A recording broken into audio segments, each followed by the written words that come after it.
देखो ऐसी बॉडी मैंने घर पे बनाई है। एंड अगर तुम्हें ये बॉडी थोड़ी बहुत भी इंप्रेसिव या अच्छी लगी है तो मेरी बातों को ध्यान से सुनना, क्योंकि अगर तुम भी ऐसी बॉडी घर पे बनाना चाहते हो तो फिर तुम्हें जिम की तरह चलना होगा, जिम की तरह प्रोग्रेशन करना होगा। तुम डेली 100 पुशअप्स मार के, दौड़ मार के या लटक कर ऐसी बॉडी नहीं बना सकते। इसके लिए मैंने प्री प्लान्ड चीज़ें की थी, वो मैं तुम्हें बताने वाला हूँ। सबसे इंपॉर्टेंट थिंग, जैसे मैंने बताया कि जिम की तरह प्रोग्रेशन करना होगा, तो प्रोग्रेशन के साथ साथ उससे भी ऊपर जो तुम्हारा एक्सरसाइज सिलेक्शन है वो बहुत मैटर करता है। एक्सरसाइज सिलेक्शन में तुम्हारी 3 एक्सरसाइजेस कंपाउंड होनी चाहिए और 2 एक्सरसाइजेस या 3 एक्सरसाइजेस 2 या 3 आइसोलेशन की होनी चाहिए। जिसमें कंपाउंड एक्सरसाइज वो होती हैं जिसमें तुम्हारे एक से ज़्यादा जॉइंट्स वर्क करते हैं, जैसे कि होम वर्कआउट का एग्जांपल दूँ तो push up, pull ups. And isolation exercise वो होती हैं जिसमें सिंगल जॉइंट वर्क करता है, जैसे कि बाइसेप कर्ल्स। और अगर तुम्हें ऐसा वो बनाना है अपना, या तो तुम ChatGPT से बनवाओ या फिर खुद अपने प्लान में शेड्यूल करो। इस तरीके से करना कि जो मूवमेंट आज टारगेट कर रहे हो वो मूवमेंट कल ना आए, ताकि सोरनेस की या फिर कोई ओवर ट्रेनिंग वाला इशू ना हो, और अच्छे से एक ही दिन में वो मसल टारगेट करो और फिर 2 दिन बाद फिर से उस मसल को लगाओ। ऐसी ट्रेनिंग स्प्लिट रखना। अगर तुम्हें ट्रेनिंग स्प्लिट रखनी है तो उसके ऊपर मैं ऑलरेडी एक वीडियो बना चुका हूँ, जिसका लिंक तुम्हें डिस्क्रिप्शन में या फिर टॉप कमेंट में मिल जाएगा। उस वीडियो को जाके देख लो, तुम्हें उसमें एक्सरसाइज भी मिल जाएंगी जो तुम्हें करनी है, एंड ट्रेनिंग स्प्लिट भी मिल जाएगी, जो तुम्हें आज ये वाली एक्सरसाइज, कल ये वाली, परसों ये वाली, वो मिल जाएगा। एंड नेक्स्ट पॉइंट जो हमारा इंपॉर्टेंट है वो है कि तुम्हें ओवरलोड कैसे करना है। देखो, अगर तुम्हें मसल्स बनानी है तो फिर तुम कैलिस्थेनिक करके नहीं बना सकते, तुम्हें ओवरलोड करना होगा, मसल को मैकेनिकल टेंशन देना होगा। घर पे वेट्स नहीं होते, फ्री वेट्स नहीं होते, लेकिन हम कर सकते हैं वेरिएशन हार्ड करके ओवरलोड। वेरिएशन मतलब जैसे अगर तुम नॉर्मल तरीके से पुशअप्स मारते आए हो, लेकिन अगर तुम अपने हैंड्स को, पाल्म्स को उल्टा कर दोगे तो तुम्हारे शोल्डर्स पर ज़्यादा जोर पड़ेगा। ऐसे तरीके की वेरिएशन में बदलाव करना पड़ेगा जिससे थोड़ी हार्डनेस बढ़े। और अगर तुम्हें हार्डनेस बढ़ानी है तो फिर range of motion and time under tension को समझना होगा। टाइम अंडर टेंशन देखो, मैं एग्जांपल देके समझाता हूँ। अगर मुझे किसी से कम्पीट करना हो, जैसे किसी से भैंसबाजी चल रही है, मुझे उससे ज़्यादा पुशअप लगानी है, तो मैं 100 पुशअप्स तक खींच दूँगा, लेकिन वो पुशअप मेरी मसल ग्रोथ में इतनी ऑप्टिमल नहीं होंगी। लेकिन और जब मैं मसल ग्रोथ के लिए पुशअप लगाऊंगा तो सिर्फ 30 पुशअप्स ही लगा पाऊंगा और 30 तक हार मान लूँगा, ऐसी पुशअप्स लगाऊंगा।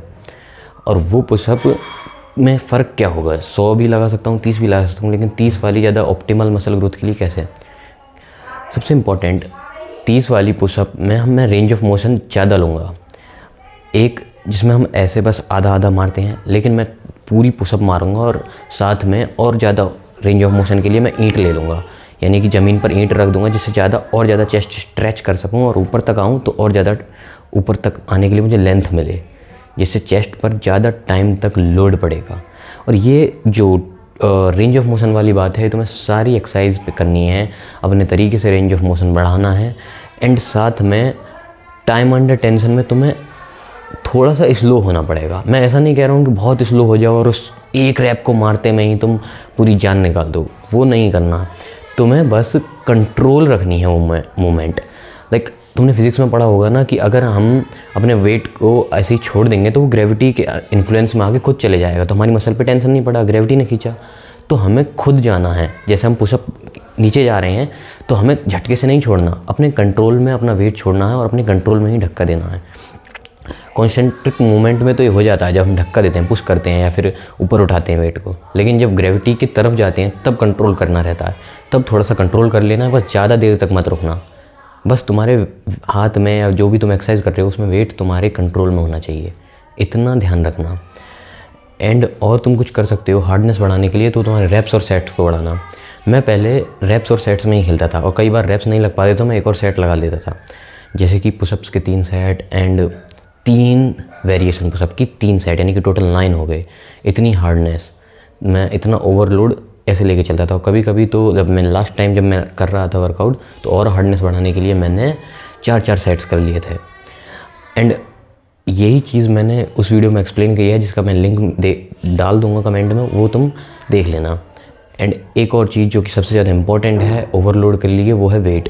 अब मैंने पहले ही बताया था कि वेट को ओवरलोड करना घर पे थोड़ा हार्ड होता है, लेकिन अगर तुम जुगाड़ लगाओ जिसमें तुम बैकपैक का यूज़ कर सकते हो पुशअप मारते टाइम, स्क्वाट्स मारते टाइम या बाइसेप मारते टाइम, या फिर डंबल मंगा सकते हो।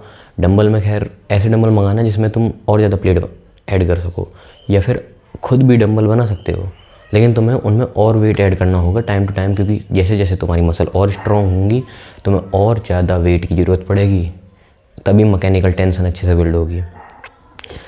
एंड ये तो हो गई तुम्हारी प्रोग्रेसिंग की बात कि तुम्हें कैसे कैसे प्रोग्रेशन करना है, और मैंने तुम्हें कंपाउंड और आइसोलेशन भी समझा दिया। एंड लास्ट थिंग, घर पे जो तुम्हारी साइज़ बढ़ाने या घटाने के लिए, अगर तुम एक स्किनी बच्चे हो, तुम्हें अपना साइज़ बढ़ाना है, वेट गेन करना है एंड मसल मास बढ़ाना है, तो ज़्यादा खाओ प्लीज़। कैलोरीज़ जितनी ज़्यादा खा सकते हो उतनी ज़्यादा खाओ। कैलोरीज़ मतलब खाना। एंड ये चीज़ बस या तो तुम कैलकुलेट करने पे ज़्यादा ध्यान मत दो, तुम्हें बस क्या करना है, जितना तुम खाना खाते आए हो उसी को ही 1 गुना 1.5 गुना जितना तुम बढ़ा सकते हो उतना बढ़ाना है। तुम्हें डिफरेंसेस तब पता चलेंगे जब तुम्हें खाया नहीं जाएगा, तुम और ज़्यादा खाओगे, वो तरीके। एंड साथ में प्रोटीन जैसी चीज़ें, प्रोटीन एंड माइक्रोन्यूट्रिएशन जो हमें फल फ्रूट में मिलता है, प्रोटीन हमें दूध, अंडों, दही, पनीर, चिकन, ऐसी चीज़ें खानी है। अगर वे प्रोटीन मंगा सकते हो, प्लांट प्रोटीन मंगा सकते हो तो वो मंगा लो, वो भी बेटर रहेगा। और दूसरी तरफ अगर तुम्हें फ़ैट लॉस करना है, तुम्हारा मेन प्राइमरी गोल ही है फ़ैट लॉस करना, तो फिर तुम्हें कट पे चलना होगा। एंड अगर तुम स्टार्ट कर रहे हो तो मसल भी गेन होंगे एंड फैट लॉस भी होगा, दोनों एक ही टाइम पे होंगे। बट अगर प्राइमरी गोल मसल गेन करना है तो स्टार्ट करो थोड़ा बल्क करने के साथ, भले ही थोड़ा बहुत लाइक मोटे हो चल जाएगा, लेकिन अगर तुम्हारा प्राइमरी गोल फैट लॉस तो फिर कट, मतलब कम कैलोरीज, प्राइमरी गोल मसल तो फिर बल्क, समझे। नेक्स्ट थिंग जो लास्ट है, बट एक तरीके से लाइक तुम्हारे फ्री सप्लीमेंट्स हैं, एक तरीके से एक्स्ट्रा एडवाइस मैं देना चाहूँगा। इन सप्लीमेंटेशन पे ध्यान दो जो कि तुम्हें फ्री में मिल जाएंगे। एक विटामिन डी तुम्हें धूप में बैठने से मिलेगी, आधे आधे पौने घंटे धूप में बैठो। एंड जाड़ों का टाइम चल रहा है और भी बेहतर चीज़ें होंगी। नेक्स्ट थिंग वो है स्लीप। स्लीप बहुत ज़्यादा इंपॉर्टेंट है। देखो अगर तुम और भी दुनिया की सारी चीज़ें करते हो, स्लीप अच्छी नहीं लेते तो फिर कोई फ़ायदा नहीं है उनका। इसलिए स्लीप पूरी रखो, स्लीप को प्रायोरिटाइज़ करो, 8 घंटे की कम से कम। एंड नेक्स्ट जो लास्ट थिंग है वो तुम पानी पियो, हाइड्रेशन अपना पूरा रखो ताकि मसल में क्रैम्प ना आए, कोई डिहाइड्रेशन की प्रॉब्लम ना हो और हर वक्त तुम एनर्जाइज्ड फील कर सको। और अगर तुम कहीं इन्वेस्ट करना चाहते हो तो क्रिएटिन में इन्वेस्ट करना। एंड आई होप ये वीडियो तुम्हें लाइक वैल्यू प्रोवाइड की होगी इस वीडियो में, जो अदर यूट्यूबर्स की वीडियोस प्रोवाइड नहीं करती हैं। अगर तुम्हें ऐसा लगा, तुम्हें वैल्यू मिली, तो फिर चैनल के साथ जुड़ जाओ एंड अदर वीडियोस चेकआउट करो।